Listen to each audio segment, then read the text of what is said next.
వాళ్ళు initial react అయితే అప్పుడు మనకు డౌట్ వస్తుండే ఏంట్రా వీళ్ళు ఇట్లా రియాక్ట్ అవుతున్నారని చెప్పి. చేయలేదు వాళ్ళు. They held back. మొత్తం బయటకు వస్తుంది కదా ఇప్పుడు మాట్లాడుతున్నారు వాళ్ళు. డెఫినెట్గా దీని వెనక ఎవరో ఉన్నారని ఇన్వెస్టిగేట్ చేయాలంటే NIA has to come in to the picture. ఇప్పుడు బీజేపీ వైపు నుంచి సిబిఐని అడుగుతున్నారు వాళ్ళు. నేను చెప్తున్నా సిబిఐ కన్నా ఎక్కువ ఇట్ షుడ్ బి ఎన్ఐఏ. ఎందుకంటే ఇంటర్స్టేట్ రామిఫికేషన్స్ ఉంది దీంట్లో. కేరళతో కనెక్షన్ ఉంది, కేరళలో ఉన్న ఇస్లామిక్ జిహాదీ గ్రూప్స్తో కనెక్షన్. ఎందుకంటే అల్ జజీరాని తీసుకొచ్చారు. కేరళలో ఉన్న ముస్లిం ఛానల్స్ అల్ జజీరా రిప్రజెంటేటివ్స్ తీసుకొచ్చి అల్ జజీరా స్టోరీ చేశారు. ఇప్పుడు కూడా గూగుల్ చేసి చూడండి మీకు దొరుకుతుంది. Huge temple in Karnataka in India killed hundreds of men, hundreds of women and children. So ఒక నెగటివ్ ఇమేజ్ అల్ జజీరా ఎక్కడ దాకా వెళ్తుంది మన అంత తెలుసు. ఇస్లామిక్ వరల్డ్ అంతా తిరుగుతుంది. సౌదీ అరేబియా బ్యాన్ చేసి పడేశారు, యూఏఈ బ్యాన్ చేసి పడేశారు, అందరు బ్యాన్ చేసేసారు. ఈ స్టోరీ ఎక్కడ దాకా తీసుకెళ్లారు వాళ్ళు. సో ద ఇంటర్నేషనల్ లెవెల్లో భారతదేశంలో మోదీ గవర్నమెంట్ కానివ్వండి హిందువుల వ్యతిరేకంగా ఒక క్యాంపెయిన్ ఇది. దీన్ని నేను కనెక్ట్ చేసి మీకు చూపించాను. దిస్ ఇస్ సద్గురుతోని ఇషా యోగా మీద చేసిన ఆరోపణలు, దాని తర్వాత ఆర్ట్ ఆఫ్ లివింగ్ మీద చేసిన ఆరోపణలు కానివ్వండి, మిగతా దాంట్లో కూడా మీకు అన్నీ కనిపిస్తుంది అనమాట. కొంతమంది అన్నారు ఆసారాం బాపు కేసు అంటే, నేను చెప్పిన దాన్ని నేను not getting in to it, it's a different case altogether. కానీ జనరల్గా ఒక టెండెన్సీ ఏంటంటే ఎక్కడెక్కడ మీరు కన్వర్షన్ చేయలేకపోతున్నారో దాని వ్యతిరేకంగా మీకు వ్యతిరేకంగా ఎవరు నిలబడున్నారో వాళ్ళని కిందకి దింపాలి. అది చేసిన పని వీళ్ళు ఇప్పుడు కుట్ర. కానీ ఇప్పుడు కర్ణాటక గవర్నమెంట్ ఇన్వెస్టిగేట్ చేస్తే దీనికి ఏం బయటికి రాదు. కేసు క్వైట్గా క్లోజ్ చేసేస్తారు.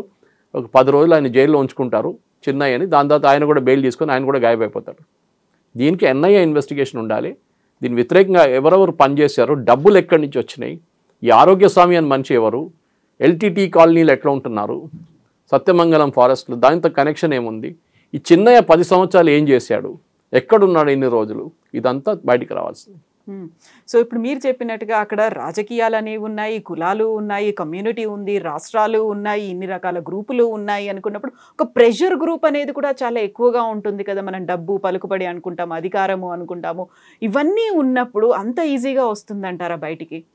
రాదు, ఈజీగా రాదు. ఎందుకంటే రెండు వర్గాలు చూడాలండి మీరు. 2 sides ఆఫ్ ద కాయిన్ అంటారు కదా. ఒకటి ప్రెషర్ గ్రూప్స్ అంటే మీరు చెప్పినట్లు అక్కడున్న పొలిటికల్ ప్రెషర్. ఒకటి లింగాయట్ కమ్యూనిటీ వాళ్ళ మీద ఆరోపణ చేసినప్పుడు న్యాచురలీ డైరెక్ట్ లింగాయట్ కాదు వీళ్ళు, దే ఆర్ దిగంబర్ జైన్స్ నేను చెప్పినట్లు. సో బట్ లింగాయట్ ఒక ఫ్యాక్షన్ ఉంది అక్కడ అన్నమాట. ఒక్కవైపు సిద్ధరామయ్య గారు నేను సెక్యులరు, నేను నాస్తికుడు, నేను దేవుడిలో బిలీవ్ చేయడం చెప్పిన మనిషి. ఇంకోవైపు డికే శివకుమార్. వీళ్ళిద్దరు నడిమిట్లో ఉన్న గొడవ కూడా దీంట్లో రిఫ్లెక్ట్ అవుతుంది. ఇప్పుడు చూడండి కర్ణాటక అసెంబ్లీలో ఆర్ఎస్ఎస్ పాట పాడారని చెప్పేసి పెద్ద ఇష్యూ చేశారు వీళ్ళు. ఆర్ఎస్ఎస్ యాంథమ్ అంటున్నారు మీడియా వాళ్ళు. So there is a big issue అక్కడ. కర్ణాటకలో మఠాలతోని ముందు నుంచే ప్రాబ్లమ్స్ ఉన్నాయి. మఠాల మీద ఎప్పుడెప్పుడో ఆరోపణలు చేస్తుంటారు. సరే అక్కడ పాలిటిక్స్ కూడా ఉందనుకోండి, అందులో మఠాల మధ్య కూడా సఖ్యత లేదు, వాటి మధ్యనే పోటీ అనేది పోటీ చాలా ఉంది. ఎందుకంటే ఇంజనీరింగ్ కాలేజ్ అడ్మిషన్ కానివ్వండి, మీరు మెడికల్ కాలేజ్ అడ్మిషన్ కానివ్వండి. నేను అప్పుడు ఆ టైంలో టైమ్స్ ఆఫ్ ఇండియాలో పనిచేసిన టాకింగ్ ఆఫ్ 1989, 90, 91, 92 టైంలో నేను చాలా మటుకు ఈ మఠాల దగ్గర తిరిగేటోను. ఎందుకంటే అడ్వర్టైజ్మెంట్స్ కోసం, మెడికల్ కాలేజ్ అడ్మిషన్ కోసం అడ్వర్టైజ్మెంట్స్ నార్త్ ఇండియాలో వేస్తారు వాళ్ళు. ఎప్పుడు ఆ టైంలో నీట్ లేదు, ఏం లేదు, వచ్చిన డబ్బులు పెట్టి అడ్మిషన్ ఇవ్వడం అనమాట. సో దావంగిరి, శివమోగ, అప్పుడు శివమోగ అంటే మ్యాంగళూరు, ఇట్లాంటి చాలా ప్లేస్ తిరిగాను మఠాలతో. వాళ్ళ సీనియర్ మోస్ట్ పీఠాధిపతులు మాట్లాడి దే టాక్ బిజినెస్. దాంట్లో తప్పేం లేదండి. ఎందుకంటే వాళ్ళ మఠం నడిపించాలంటే వాళ్ళకి డబ్బులు కావాలి. ఇట్ ఈస్ నాట్ ఏదో బయట నుంచి ఫారిన్ డొనేషన్ రావట్లేదు కదా వాళ్ళకి. So they have to run a business. వాళ్ళు బిజినెస్ నడిపిస్తున్నారు. రిలీజియన్ కూడా ఉంది సపరేట్గా. Same with Dharmasthala. అది గోమటేశ్వర్ కానివ్వండి, ఆ కాన్సెప్ట్ వాళ్ళది ఒక ఏం చెప్తారు మన జైన్ కాన్సెప్ట్ కానివ్వండి, ఇదంతా నార్మల్గా ఉన్న ఫ్లో ఇది. వాళ్ళు మెడికల్ కాలేజ్ నడిపిస్తున్నారో, ఇంజనీరింగ్ కాలేజ్ నడిపిస్తున్నారో, డిగ్రీ కాలేజ్ నడిపిస్తున్నారో, అంతా వాళ్ళకి డబ్బులు ఉన్నాయి దాంట్లో. కానీ దాంట్లో కూడా ఈ ఏం చెప్తారు ప్రెషర్ గ్రూప్స్ వాడిని ఎట్లా కొట్టాలి. హిందువులు ఇదే కదా ప్రాబ్లం. హిందువులు డివైడ్ అయి ఉన్నారు. మీరు ఈ పాలిటిక్స్ మీరు ఇస్లాంలో ఎప్పుడు చూడరు. Even though they have Shias and Sunny's, వాళ్ళు ఇప్పుడు కొట్టుకోరు. వాళ్ళు యునైటెడ్గా ఉంటారు. క్రిస్టియన్స్ కూడా చూడండి యునైటెడ్గా ఉంటారు. వాళ్ళ దాంట్లో కూడా కేరళలో మీరు చూడండి 11 మేజర్ గ్రూప్స్ ఉన్నాయి. Syro Malabar Sabha, Latin Catholic, Protestant, Malabar Orthodox, Jacobite. కానీ వాళ్ళందరూ ఒక క్రైసిస్ వచ్చినప్పుడు యునైటెడ్గా వచ్చేస్తారు. వాళ్ళ మీద దాడి అని జరిగింది. మన మణిపూర్లో జరిగిన ఇన్సిడెంట్ కానీ, ఛత్తీస్గఢ్లో నర్సెస్ని అరెస్ట్ చేసిన కేసు, నన్స్ని అరెస్ట్ చేసిన కేసులో అందరూ ఒకటే అయిపోయారు. హిందువులు అట్లా కాదు, దే ఆర్ డివైడెడ్. దానికోసం మన మీద అఫ్ఘాన్స్ నుంచి, దాని తర్వాత ముఘల్స్, దాని తర్వాత బ్రిటిష్, దాని తర్వాత ఫ్రెంచ్, దాని డచ్, వీళ్ళందరూ వచ్చి మన మీద ఐ మీన్ మనం చేసిన అత్యాచారాలు చాలా ఉన్నాయి. కానీ ఎందుకంటే హిందూస్ యునైటెడ్గా లేరు. శివాజీ మహారాజ్ ఉన్నారు ఒకవైపు, ఆయన సపోర్ట్ చేయడానికి ఎక్కువ మంది లేరు. రాజస్థాన్లో ఉన్న మేవార్స్ ఉన్నారు, వాళ్ళు కూడా వాళ్ళు చేసుకుంటున్నారు, వాళ్ళు ఫైట్ చేస్తున్నారు. ఇటువైపు అహోం రాజులు ఉన్నారు, ఇటువైపు మన దగ్గర విజయనగర సామ్రాజ్యం కానివ్వండి, చోళాస్ కానివ్వండి, వీళ్ళందరూ పల్లవాస్ కానీ వీళ్ళు ఉన్నారు. డిఫరెంట్ పాయింట్స్ ఇన్ టైం హిస్టరీలో. కానీ హిందూస్ ఎప్పుడు దాకా యునైటెడ్గా ఉండరో ఈ ప్రాబ్లం మళ్ళీ వస్తుంది. మీరు చూడండి, ఇక్కడ ఒకటే కాదు, ఏ హిందూ ఇన్స్టిట్యూషన్ కానీ వాళ్ళ తిరుమల మీద కూడా చూడండి ఎట్లా ఎన్ని ఆరోపణలు వస్తుంటుంది అప్పుడప్పుడు.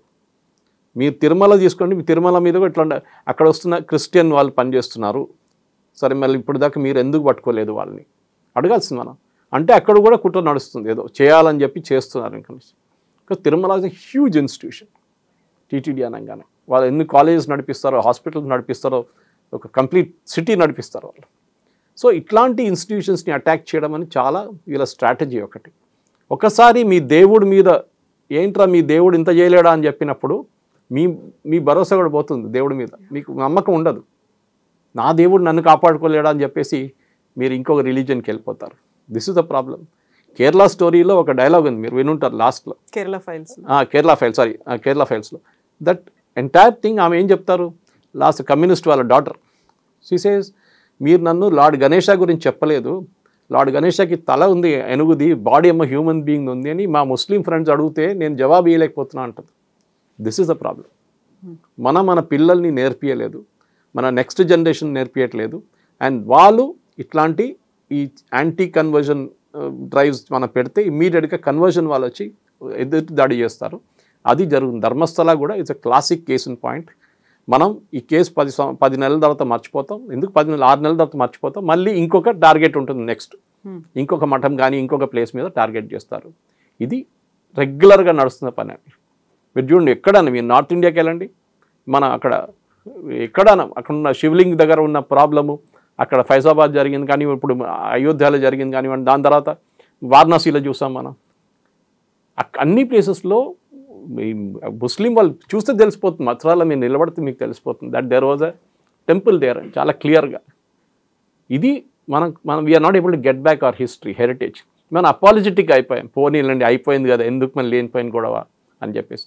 లేనిపోయిన గొడవ కాదు, హిస్టరీ చూడండి, జ్యూస్ చూడండి, దే ఆల్వేస్ ఫాట్ బ్యాక్. వాళ్ళ మీద ఎప్పుడు దాడి చేశారో వాళ్ళు ఎదుటి దాడి చేస్తారు జ్యూస్. ఇప్పుడు కాదు, చాలా సంవత్సరాల నుంచి, ఎన్నో వందలాది సంవత్సరాల ముందు నుంచి, సోలమన్ టైం నుంచి. We should learn that. Hindus కూడా రెసిలియంట్గా యునైటెడ్గానే ఉంటాయి, కానీ మన వాళ్ళు డివైడ్ అవుతారు క్యాస్ట్ బేసిస్. ఫస్ట్ అదే ట్రై చేస్తారు, క్యాస్ట్ డివైడ్ చేస్తారు, దాని తర్వాత విత్ ఇన్ క్యాస్ట్ డివైడ్ చేస్తారు, దాని తర్వాత విత్ ఇన్ దాట్ మీ కులాలు, మీ అది, మీ వాళ్ళు, మా వాళ్ళు, మీ వాళ్ళు. Even the most educated fellows యూఎస్కి వెళ్ళి మాట్లాడుతుంటే మా వాళ్ళు, మీ వాళ్ళు అంటారు. This is tragedy. అది ఆపేసి ఏ రోజు హిందువులు అందరు కలిసి ఉంటే ఇట్లాంటి ధర్మస్థలంలో జరిగిన ఇష్యూ జరగదు. అది మనం గుర్తుపెట్టుకోవాలి. సో యూజువల్గా కర్ణాటక అనగానే ఎక్కువగా మఠాలు అనేవి కనిపిస్తాయి. ఆ మఠాల్లో కూడా టువర్డ్స్ పాలిటిక్స్ ఇంక్లైన్డ్గా కనిపిస్తారు. కొంతమంది మోదీ కోసం మాట్లాడితే, కొన్ని మఠాధిపతులేమో నెక్స్ట్ నువ్వే పీఎం అవుతావని రాహుల్ గాంధీకి ఆశీర్వాదాలు ఇచ్చిన వాళ్ళు, మెళ్ళో కండువాలు ఇవన్నీ వేసిన వాళ్ళు అనేవాళ్ళు. సో ఇలాంటి టైంలోనే పాలిటిక్స్ కూడా మఠాల్లోకి ఎంటర్ అయిన తర్వాత అది బయాస్డ్గా ఉన్నాయి అంటే ఎలా? పాలిటిక్స్ నేను ఎక్స్ప్లెయిన్ చేశాను దీనికి ముందు కూడా. మఠాలు పాలిటిక్స్ ఉందంటే అక్కడ 2 డామినెంట్ క్యాస్ట్ ఉన్నాయి కర్ణాటకలో, ఒక్కలిగాస్ అండ్ లింగాయట్స్. వీళ్ళిద్దరు నడిమిట్లో ముఖ్యమంత్రులు మార్చుకుంటారు, అక్కడికి ఇక్కడికి. మన అందరు తెలుసు యడ్యూరప్ప లింగాయట్, అటువైపు ఏమో డికే శివకుమార్ ఉంటారు. ఏమో ఇప్పుడు సిద్ధరామయ్య గారేమో బ్యాక్వర్డ్ క్లాస్ కురుబ కమ్యూనిటీ నుంచి, ఇట్ ఈస్ అన్ ఎక్సెప్షన్ అన్నమాట. ఇక్కడ లింగాయట్స్, అక్కడ ఒక్కలిగాసు. వీళ్ళ నడిమిట్లో ప్రెషర్ గ్రూప్స్, ఎందుకంటే ఏదో మఠం ఏదో అఫిలియేటెడ్ ఉంటారు ఈ రిలీజియన్తో. వాళ్ళు ఇప్పుడు అంటున్నారు మేము హిందువులు కాదు అంటారు కొంత జస్టిఫికేషన్ కోసం, మేము హిందువులు కాదు, మేము లింగాయట్లు, మేము ఒక్కలిగాస్ అని. సో వీళ్ళ నడిమిట్లో కూడా ప్రెషర్ గ్రూప్స్ ఉన్నారు. రాహుల్ గాంధీ వస్తే కండు వేయడము, ఎందుకంటే they want remain in the lime light అంట మన ఇంగ్లీష్లో. వాళ్ళు పాలిటిక్స్ వచ్చి మీడియా కవర్ చేస్తారు, ఇట్లా ఒక మఠం ఉందని తెలుస్తుంది 10 మందికి. శివకుమార్ గారి దగ్గర రేపైనా కావాలంటే అడగొచ్చు, మాకు ఇంకా స్థలం కావాలంటే, ఒక 100 ఎకర్లు కావాలంటే ఆయన ఇచ్చేస్తారు కావాలంటే. సో పాలిటిక్స్ ఇస్ ఇంటర్ట్వైన్ కర్ణాటకలో. ఎక్స్ప్లెయిన్ చేశాను, ఎందుకంటే వాళ్ళు నడిపించి ఒక ఇంజనీరింగ్ కాలేజ్కి రేపు ఇంకో కొత్త ఇంజనీరింగ్ కాలేజ్ పెట్టాలి, గవర్నమెంట్ ఎన్ఓసీ కావాల్సి వస్తుంది. గవర్నమెంట్ కావాలి కదా, స్కూల్ పెట్టాలని మీకు ఎన్ఓసీ కావాల్సి వస్తుంది. సో న్యాచురల్లీ మీ గవర్నమెంట్ని మీరు గుడ్ హ్యూమర్లో ఉంచుకుంటారు. అది బీజేపీ గవర్నమెంట్ వస్తే బీజేపీ వాళ్ళు, కాంగ్రెస్ వాళ్ళు ఉన్నప్పుడు కాంగ్రెస్ వాళ్ళు. కానీ ఇప్పుడు అక్కడ చూడండి, ఇప్పుడు ప్రొసెషన్ తీశారు, మొన్న కాంగ్రెస్ వాళ్ళు తీశారు, బీజేపీ వాళ్ళు తీశారు, పెద్ద ఊరేగింపు తీస్తున్నారు వాళ్ళు. ఎందుకంటే లోకల్ పాలిటిక్స్ అదంతా. కానీ ఆ పాలిటిక్స్ పక్కన పెట్టి వీ షుడ్ ఎన్ష్యూర్ ఇప్పుడున్న హిందూ మఠాలని కాపాడుకో. బిజినెస్ ఉంటే బిజినెస్ ఉండండి, అది ప్రాబ్లం లేదు. క్రిస్టియన్ స్కూల్కి వాళ్ళు క్రిస్టియన్స్ కూడా బిజినెస్ చేస్తున్నారు కదా. వాళ్ళ స్కూల్స్ ఉంటుంది, వాళ్ళ కాలేజెస్ ఉంటుంది, వాళ్ళ మెడికల్ కాలేజెస్ ఉంటుంది, వాళ్ళ హాస్పిటల్స్ ఉంటుంది, అన్నీ ఉంటుంది వాళ్ళకి. There is nothing wrong with it. కానీ వాళ్ళు అది వాడుకుంటారు. దట్ హౌ మిమ్మల్ని మీకు స్కూల్ లేకుండా మా దగ్గర రండి, మాకు స్కూల్ ఉంది, మీకు హాస్పిటల్ కావాలంటే మా దగ్గర హాస్పిటల్ ఉంది. హిందువులు ఎంతమంది చెప్తారండి అట్లా? మీకు రేపు ఏమైనా ప్రాబ్లం వస్తే, హెల్త్ ప్రాబ్లం, మా దగ్గర హాస్పిటల్ ఉంది అండి, మేము ఫ్రీగా ట్రీట్ చేస్తాం మిమ్మల్ని చెప్పి ఎన్ని ఇన్స్టిట్యూషన్స్ ఉంది చెప్పండి? చాలా తక్కువ మన దగ్గర. సో ఇక్కడే ప్రాబ్లం వస్తుంది. మనం 10 కోట్ల 5 కోట్ల కిరీటం ఇస్తాం దేవుడికి, అది మనుషులకి ఇవ్వండి, హాస్పిటల్ పెట్టండి, అప్పుడు స్కూల్ పెట్టండి, then the conversion will not happy.